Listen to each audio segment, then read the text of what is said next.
Reporter breaking. Kollam Eravipuram സീറ്റിലെ സ്ഥാനാർത്ഥി നിർണയത്തിൽ RSPയിൽ ഭിന്നത.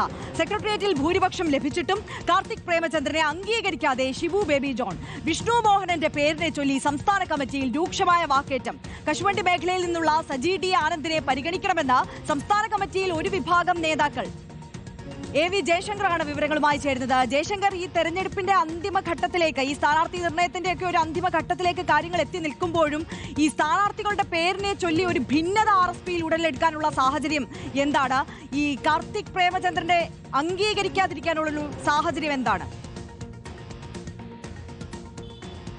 അതായത് ആര്യ, ഇന്ന് നടന്ന സംസ്ഥാന സെക്രട്ടേറിയറ്റിൽ ഈ ഷിബു ബേബി ജോൺ കൃത്യമായി കാർത്തിക്കിനെ സ്ഥാനാർത്ഥിയാക്കുന്ന കാര്യത്തെ ശക്തമായി എതിർത്തു. അങ്ങനെ ഒരു സ്ഥാനാർത്ഥി വേണ്ട എന്നൊരു തീരുമാനമാണ് അദ്ദേഹം ഈ സെക്രട്ടേറിയറ്റിൽ പറഞ്ഞത്. പക്ഷേ സെക്രട്ടേറിയറ്റിന്റെ ഭൂരിപക്ഷ പിന്തുണ കാർത്തിക് പ്രേമചന്ദ്രന് തന്നെയായിരുന്നു. അങ്ങനെയാണ് മറ്റൊരു നേതാവ് അല്ലെങ്കിൽ ഒരു സമവായ സ്ഥാനാർത്ഥി എന്ന രീതിയിൽ കാര്യങ്ങൾ പോയത്.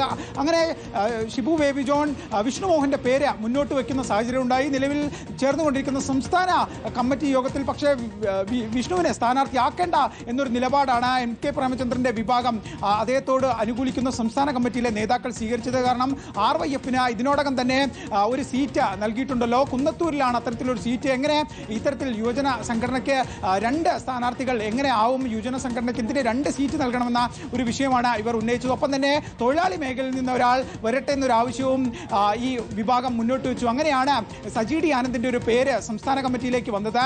അങ്ങനെയെങ്കിൽ കാർത്തിക് പ്രേമചന്ദ്രൻ വേണ്ട എങ്കിൽ സജി ഡി ആനന്ദ് ആകട്ടെ എന്ന ഒരു സമവായ പേരാണ് എന്തായാലും സംസ്ഥാന കമ്മിറ്റിയിൽ MK പ്രേമചന്ദ്രൻ വിഭാഗം നിലവിൽ മുന്നോട്ട് വെച്ചിരിക്കുന്ന. വലിയ തർക്കം ഇരവിപുരം സീറ്റിനെ സംബന്ധിച്ചുണ്ട്. കാർത്തിക് വരണമോ അതോ സമവായ സ്ഥാനാർത്ഥികൾ വേണമോ എന്ന കാര്യത്തിലാണ് നിലവിൽ ചർച്ച. 2 വിഭാഗവും 2 സമവായ സ്ഥാനാർത്ഥികൾ.